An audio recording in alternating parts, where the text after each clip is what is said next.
Hello there everyone, this is Mark 3 and welcome back to Dyson Sphere Program, second launch, where we've once again advanced a couple of hours. What can I say, setting up planetary operations is a bit of an iffy thing, it takes a little bit. So I finished setup on this planet that we were on at the end of last time. Jolly good, it's all working very nicely and boatloads of materials available. I even got some extra pumps and things and upped the sulfuric acid production as well. Because, you know, good idea that.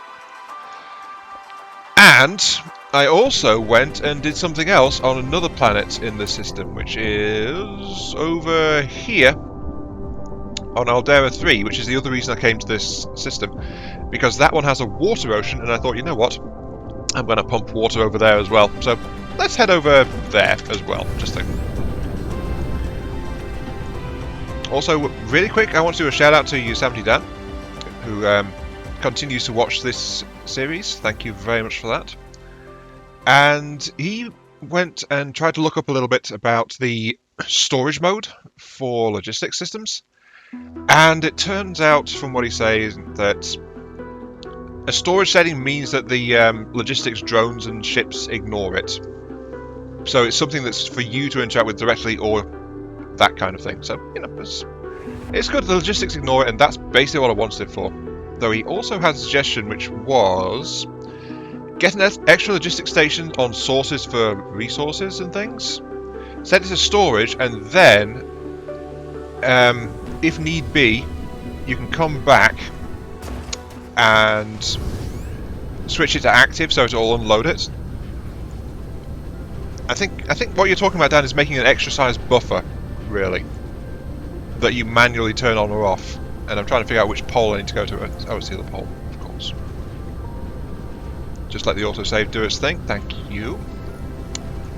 Also, this is the nice kind of world. This is known as a Sakura ocean world. I think Sakura is the Japanese word for pink, or name for pink. Something along those lines. My Japanese is a bit shaky. But yeah, this world has also been fully developed. It has 42 oil pumps on it now, so this is my first world set up to export oil. It's all set up for exporting water and exporting all minerals. And I also did something here which I wanted to demonstrate, which is why I hopped over really quick. And I've done something different with the energy setup here,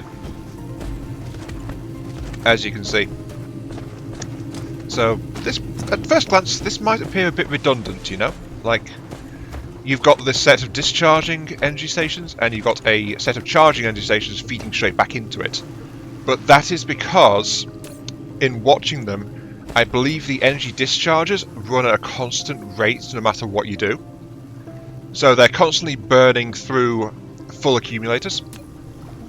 So, you know, always steady use there. So if I build too many of these and they aren't doing anything, then I'm just throwing away energy, really. But the energy charger, the rate that runs at depends on your power grid. So if you don't have enough power, it runs more slowly. And I've rigged this so that it prioritizes feeding drained accumulators into the recharge ports. Then the recharges, the freshly charged batteries go straight back into the loop and are prioritized over incoming new batteries from elsewhere. So by doing that, it means that this planet will at most be burning like 45 megawatts, which is one output. It only needs 40 right now, but that's because basically everything on this planet is idling. It's not needing the energy at the moment. But as production picks up, this will become more efficient and it'll stop wasting any excess battery energy. And I think I'm going to try and duplicate this setup on other worlds as well. So, you know, good thing to have. At least in my opinion. In fact, I should probably grab a blueprint of it while I'm here anyway. Just mark the corners of it, as we have to do to get a consistent blueprint size. Is that far corner marked? The far corner is marked. Okay. And from here to here.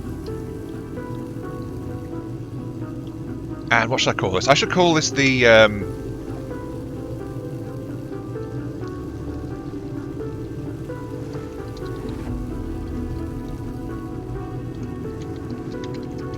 efficient discharge station. Save that. And I can just slap that down on new worlds as I get to them. So, right. Anyway, moving on with that. Let's check my blueprints really quick. Is that there? That is there. Efficient energy discharge station. It's relatively minor. The only thing about it is the priority conveyor belt configurations. So, easy to slap that down. But for now, we have other things to do. I said last time that I'll be trying to do factory upgrades because we need to get more production going flat out, especially because of the curveball we've been thrown. And I'm going to make a quick stop around Canis Majoris as well. So I want to visit the gas giant here because, prompted by chat in a recent 7 Days to Die stream, I was looking for worlds that give something else, and this one, instead of fire ice, this one gives deuterium. So more deuterium, hooray! I might need it, so I'm going to go and do it. Just go this way. But I built like 100 advanced miners, I built 30 gas extractors, so this place will produce plenty of it.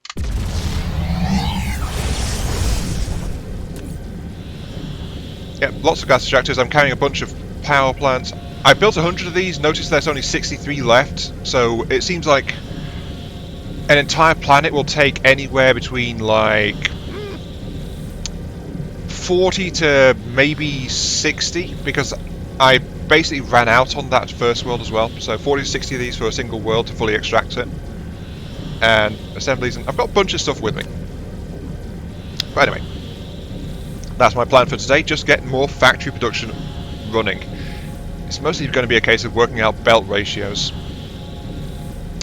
Oh, I was going to cut here, but I mentioned a curveball, and that's why the research isn't running. I've got the first level of stacking out of my interstellar ports. Good news. Oops. Just slap into it, please. Thank you.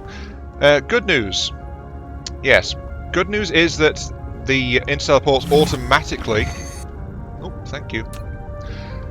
Automatically go ahead and use the highest level tech by default, so all of my ports are automatically putting out 2 levels in stacking. The bad news is the cost getting up to 4 stack is way, way higher than it initially appears. So, got the first one, fine and dandy. Got this one. However, requires a logistic carrier level 11. That says level 9. It requires universe matrices, and it's a repeatable to get it all the way up there. So I have to research this over and over and over using universe matrices to get that. And then I suspect this one might require level 12. So I can't just go straight up that line. I've got to do like another 4 techs worth of stuff in here, I think, to get those 2. So getting there is going to be a pain. Going to be an absolute pain. Transport these guys. Okay, right.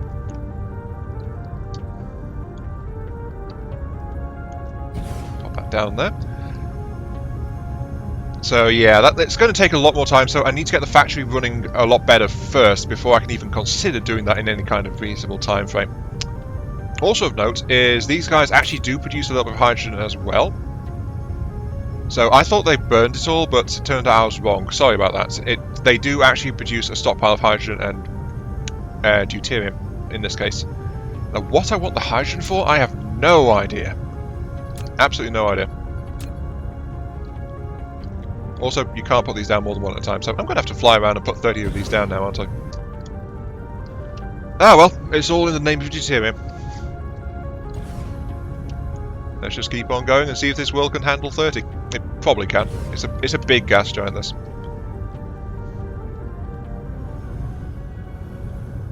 Well, this is what 30 looks like. It turns out, yes, I could fit 30 on this gas giant. And no, it was not the amount required. I think I need something like 40 to get this thing. Because I've missed like about a quarter of it. So yeah, I think this thing could have taken 40, maybe 41. Oh well, on the bright side, deuterium in large amounts. As well as hydrogen, yay. If needed, though that shouldn't be too bad. Let's see, but look at this though, it's pretty slow on the deuterium, it's only got 100 or so, but it's still going to do it, and I can import the hydrogen to do something else if I so desire. So I'll probably import hydrogen off the gas giants and throw them into massive deuterium arrays or something. I guess that'll work. That's probably going to be my solution to burn off hydrogen for the most part. Anyway, yeah, look at this. We've actually got 6 systems in operation now. I want to go to here. I want to go back to my... I don't want to go to the core world, actually, because I am carrying stockpiles of materials. I want to go to the would-be Forge world. Yes, that's where I want to go. Goodbye, gas giant extractors. You will serve me well, but I'll probably never come here again, so this is the last time we'll be seeing each other. Farewell, adieu, and all that sentimental nonsense. Off into warp we go. Aha! Okay, here we are on the would-be Forge world of Castula 2. Just get some more plating down while I'm here. As you can see, yeah, I don't remember if I showed it last time, but I did install some extra refinery arrays on this world. I feel like I mentioned it, but I'm not entirely sure, so I'll mention it again. We've got refinery arrays going all the way around here now, and they refine a lot of the basic stuffs nowadays. So silicon, all that jazz. This is one that's a slight concern because, of course, fractal silicon will make an alternate, but silicon ore itself is not used for anything else, so I don't really mind that much, I've got to be honest. But yeah, lots of raw material refining going on. But this is the part we're concerning ourselves with this time around. We can produce gears for days. Yes, gears for days. Absolutely gears for days. So many gears. But we need more. And to be honest, the existing setup that I copied across here is not going to cut it. So I'm going to have to actually scrap and redo a bunch of this stuff. So let's go ahead and tear all this stuff down. Now, why do I say that? I say that because I'm going for the whole, like, 4 rows of machines thing. Because stacks of 4, so you can work out what you need to supply 1 row of machines, then you supply 4 rows of machines with a quadruple stacked belt, and jobs are good, basically. So there is that. Let's switch to grid mode and clear the rest of this. But the problem with that is that we've got, well, actually we've got 2 problems with that. First off, we've got how different machines have different production times for different tasks, so that increases the length of it. That's one thing, which is tangential. Yeah. Second thing is, this was originally a third longer. Then I lopped a third off it because I realised, oh yeah, top tier machine produces 50% faster. So that's something that affects assemblers in particular. The next thing is, this setup works fine for a single input output, but a lot of stuff requires 2, 3, sometimes even 4 inputs per output. So this particular arrangement needs to be expanded, really. So this entire bit here needs to be reconfigured as well, so that's that. And also, yeah, Dan, I get exactly where you're coming from, because you said on the 7 Days to Die stream how you think I'm further than you'll ever get in this game because it requires patience, and, well, actually your exact words were, I believe, a lot of patience. And I agree, sometimes this kind of game just flat out requires a lot of patience. Such is the nature of factory games if you're trying to do anything for it. But that's what I'm trying to nail down in particular, the ratios of the inputs / output things here, and then I just take the machine and go zoop, straight line all along. So it's finding ways to make the load a little bit easier on yourself more than anything else. So anyway, yeah, let's get started with this one then. So this is again going to be a factory line. It's going to be making basic it's going to be making chips, this one. Let's just get something nice and easy out of the air. Let's say we're going to make chips. French fries. French fries for all. No, chips. Put that there. Because it's only a 2 belt worth of inputs, I'm going to put the input belts just along here. There's an output. There's an output. Got to remember we've got a slightly odd arrangement here because of the requirement of a 5th belt to come out. So 1, 2, 3. Let's make it nice and comfortable like that.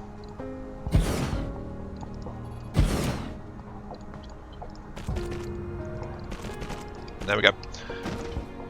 And so that's what we're looking at, and it's already bigger than this arrangement was, to have the same number and a comfortable distance to be walking around in, working around in, that kind of thing. But this is where something is going to save us, though. We may have only managed to get to the first tier of integrated logistics, but that cuts in half the number of outputs needed to get 4 stack belts worth of inputs coming through. Because all these for 1 4 stack with only 1 output, but that's now cut in half. So, since that's cut in half, we only need, again, 4 outputs to get 2 belts worth out of this thing instead of 1. And it's going to make things a lot better. I feel like my voice keeps cracking because my throat's getting a little clogged up. Ugh. Oh well, let's go ahead and get started on this. And very much on today's to-do list is getting proliferator production up, because if we can get that, we can magnify literally everything else. So it would be a good idea to try and get it if we can. Yep, that's all that. Okay. Onwards to working things out. That should about do it. Okay, we have ourselves a pattern to start on assembly machines that require an input of 2. Also updated the proliferation system, so it'll make sure to proliferate the proliferation materials as much as possible, if it's got a supply of them. And this will supply, yeah, a belt of everything. I did try to be extra cheap and see if I could actually bolt in a chemical plant instead, but unfortunately the chemical plant is slightly bigger than the assembly machine, so no dice. This will have to be rearranged slightly to accommodate that. But for now, what we have here is the start of a 2 input 1 output assembly pattern, to the point where I'm actually going to go ahead and blueprint it as it stands, in the interest of making it so I don't have to do this again. Well, I'll have to do this again because different games won't have the extra unlock for that, but this is, for now, this is a good start. So, yeah. Fabrication start, 2 inputs, save it. So there we go, so now I've got that, and now I'll just go ahead and set this thing up. So, I will tell it. The export is going to be for basic circuit boards. The input is going to be for that, and this highlights another problem, by the way. The fact that with 1 assigned to proliferation and 1 assigned to space warpers, we can't actually have more than 2 inputs. So if we want a 3rd input, we're going to have an extra logistics station involved, which is kind of sucks, but hey, it is what it is. So let's throw those in. Let's throw those in. That's all loaded. Okay, I'm going to set this thing to demand mode now.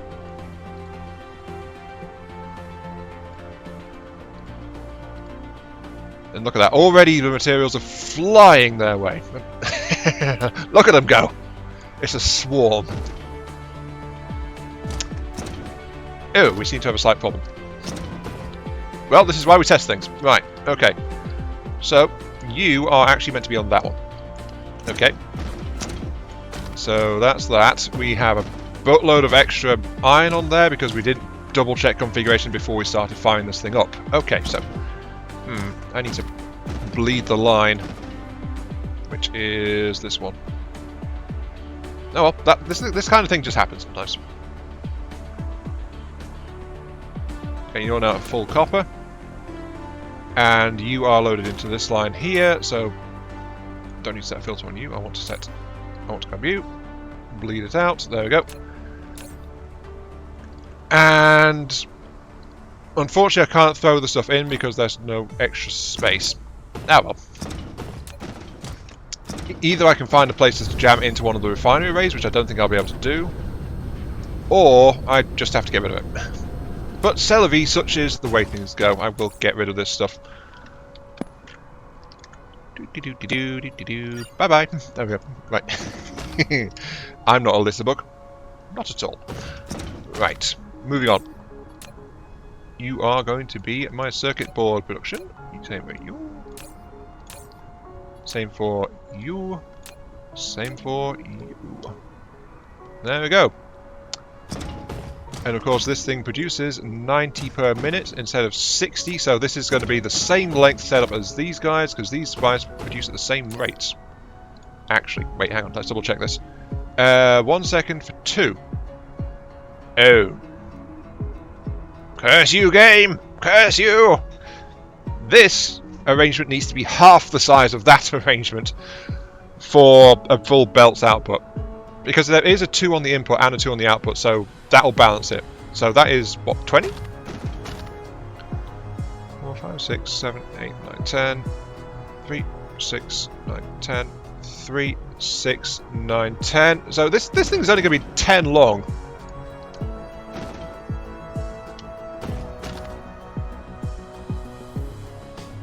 Huh. I was not expecting to make one this short operating on the design standards I'm doing. But here we are, apparently. Who'd have thunk it? But as you can see, though, expanding it all out is really, really simple affair. Apart from the whole contaminating the belts by accident bit, but you know that just happens. It's kind of my shtick, you know. Now let's see. I've got the end 4 linked together over here, so this will be the end 2 linking over here, and then the rest just goes back like so. So yeah, it's just all about the ratios, honestly. And there we go. Jobs are good. Excuse me. Yeah, jobs are good. We now have circuit boards being produced in a very steady flow.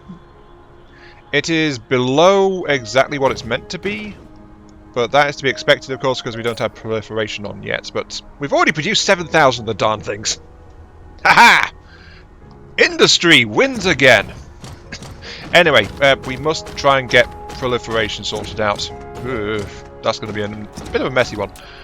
Because to make the proliferators, we need a 3-step production chain, basically.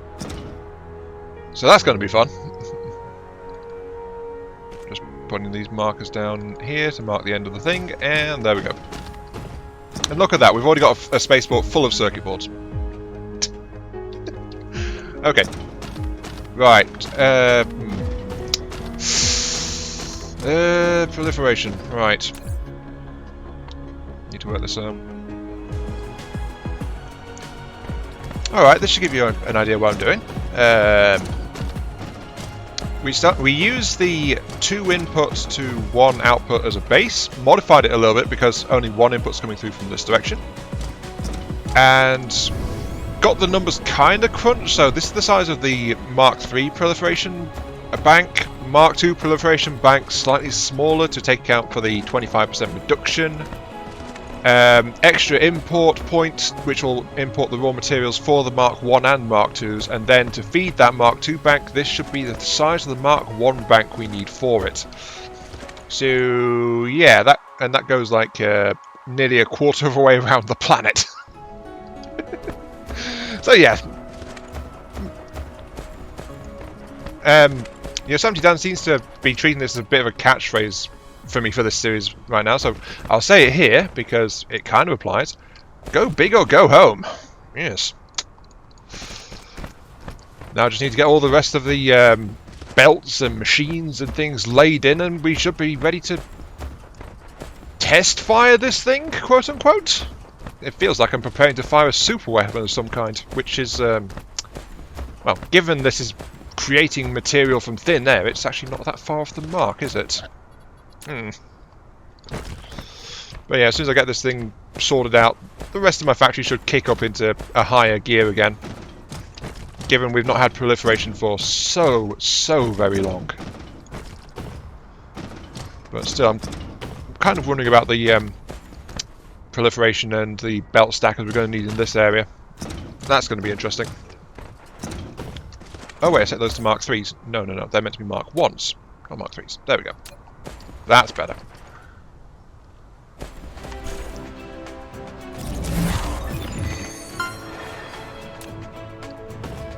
Ooh, antimatter.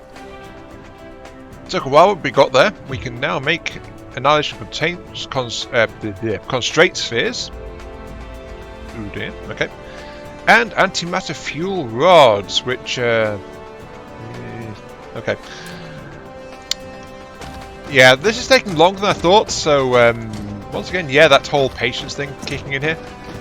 Because I was building it up here, but unfortunately it was just going too far up in the north-southy direction. Is that latitude? I keep getting mixed up on that. But unfortunately, it was the last row of assemblers was pressed too far together, so I basically had to copy a bunch of stuff back down to where I am now. End's almost in sight though, we've almost got it. Apart from the fact we don't have the raw materials to run most of it, so there's still more supporting infrastructure this thing is going to need before it can actually fire up properly. Well, or at all. We can make level 1s, we just can't make 2s or 3s. Yet. We can't make them yet. Got to include that important qualifier.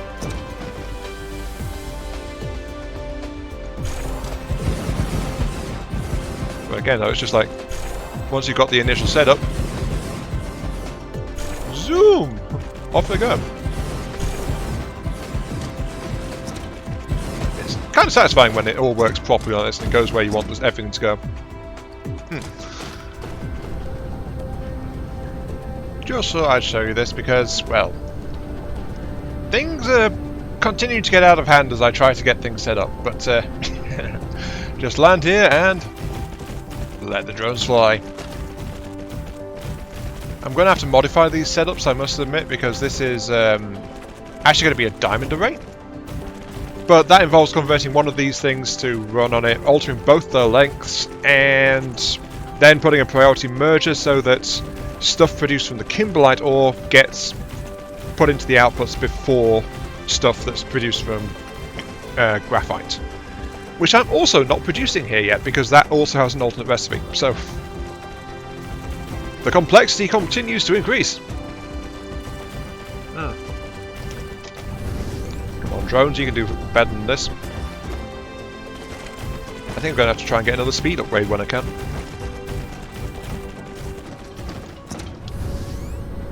Hey, that'll do it. That'll do it. Okay, so honestly, this one was a question of plugging numbers into a calculator and saying, how much do I need to modify the length by?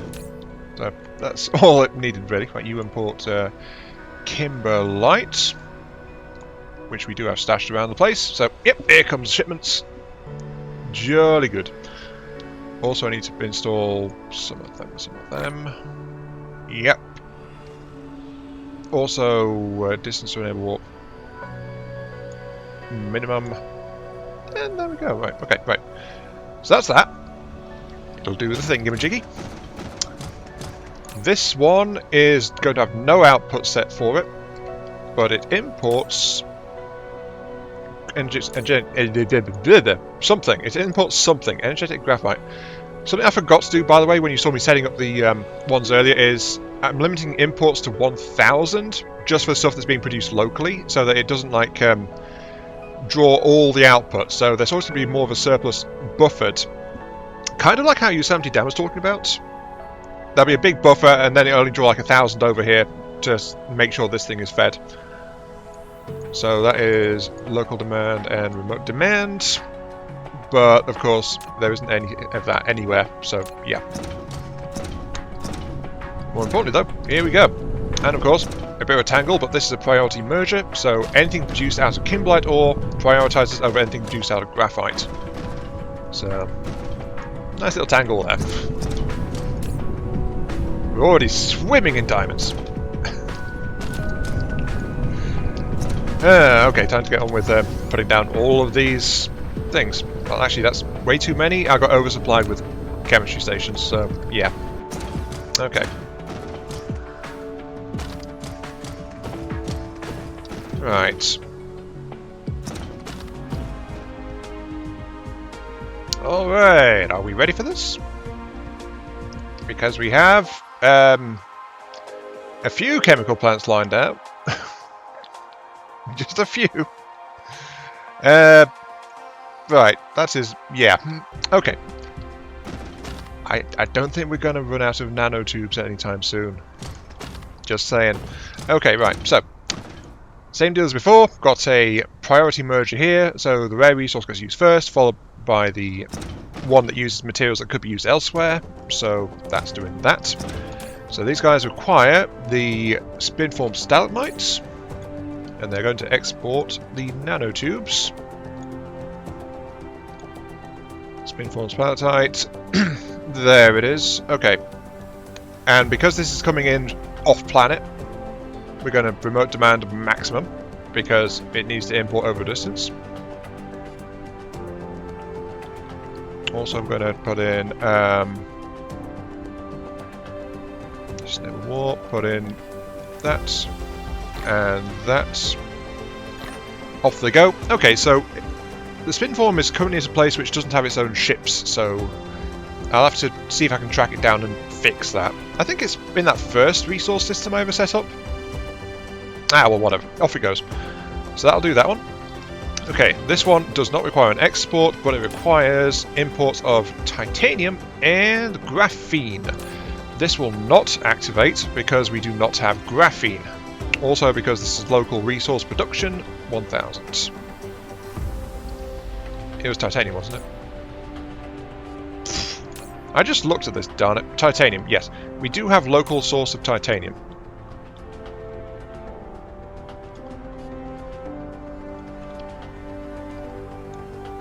And good thing I checked, because that is also mismatched over there. Click. Okay. Demand it. And demand it. Already getting 1,000 odd of that in, but that's all okay. Throw on the stuff. Sorted. Okay, so that's how rolling. This place is still inbound, so it's going to get here at some point, maybe. Oh, speaking of, here it comes. Hooray! And off they go. Now, the reason these belts are so long is because, as a chemical process, these are 4 seconds per process and requires multiples of each thing, so it takes a bit for them to do their stuff, so that's why we needed a lot more of these than we have of any of the other systems so far.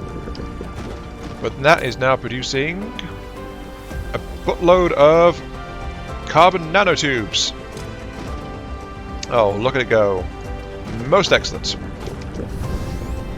Anyway, moving on. Let's make sure I'm going in the right direction. That would be nice. Also, I should check my power levels. 50%. I can double my current output and they'll be fine. Okay. Right, here we go. So this is... it requires the nanotubes, and it exports these. So I'm going to clear that. Tell it I want to grab that And of course this is the main output, so that's why I'm doing that. Need to reset this to that. There we go, just to make sure. And this one will import 1,000 nanotubes. Also got to make sure to fill up the ships. Da-da-da.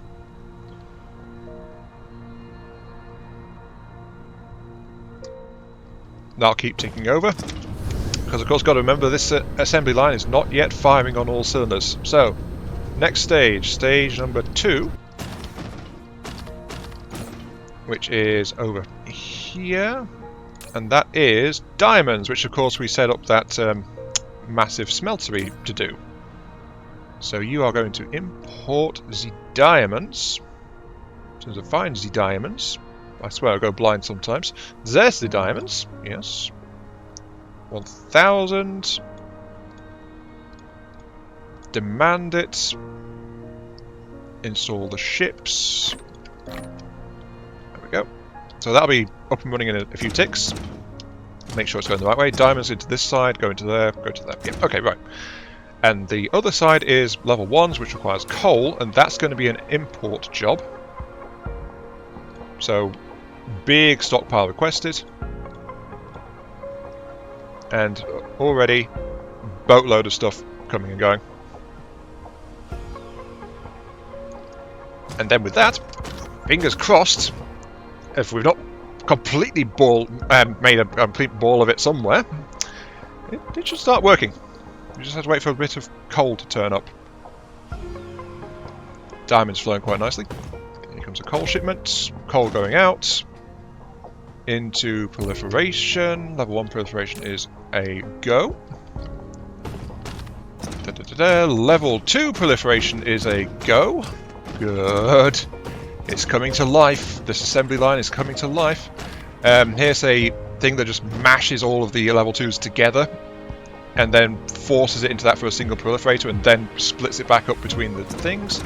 And level 3 is a go. Aha! That is now rolling very nicely. And already it's getting proliferated. Excellent. Though it is not building any stockpile because it's still doing this just so far. And now it's starting to build it. And of course, because the logistics drones can launch before an interstellar one, this means that this planet will actually proliferate itself first because of the logistics drones coming and going before we hit 1,000, which is where logistic vessels will start to launch. So that will make sure this Forge world is running on max proliferation. But all is good. It is going. It is working. Now we just have to wait for it to catch up. But success. Yes, success. Aha. What are we running short of? We are... Okay, that's chugging along very nicely. Okay. These belts were never going to be maxed out because of the whole 25% extra thing going on. But... yeah, they're just building up their initial stockpiles and doing their things. All is good. That is running fine. Any bottlenecking? We do have a bit of a autosave. Come on, there we go. We have a slight bottleneck going on in this area. No, we don't, actually. Looks like it's going flat out, pretty much.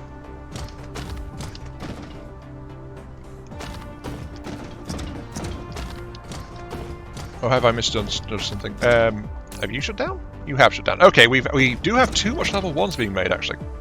Whoops. The outflow of level 1s is too high. Actually, no, that's to be expected because because of a partial machine, there would always be some level 1 production beyond what's required by the next stage. So, yeah, we got a belt running on maximum density, as you can see there. So that's okay. That's all working. These guys are running short on... They aren't getting enough diamond, actually. We're just flat out not getting enough diamonds. So, let's increase the stockpile because this is why I'm here monitoring it. 5,000 in transit, which is a massive amount of drones flying. Off they go. Look at them all go. But that should help.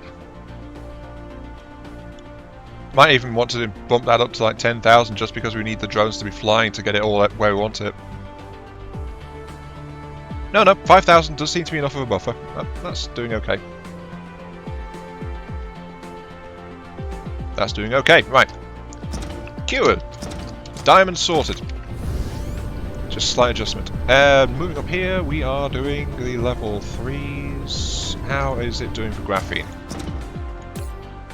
Graphene is basically okay. Let's increase the buffer to 2,000.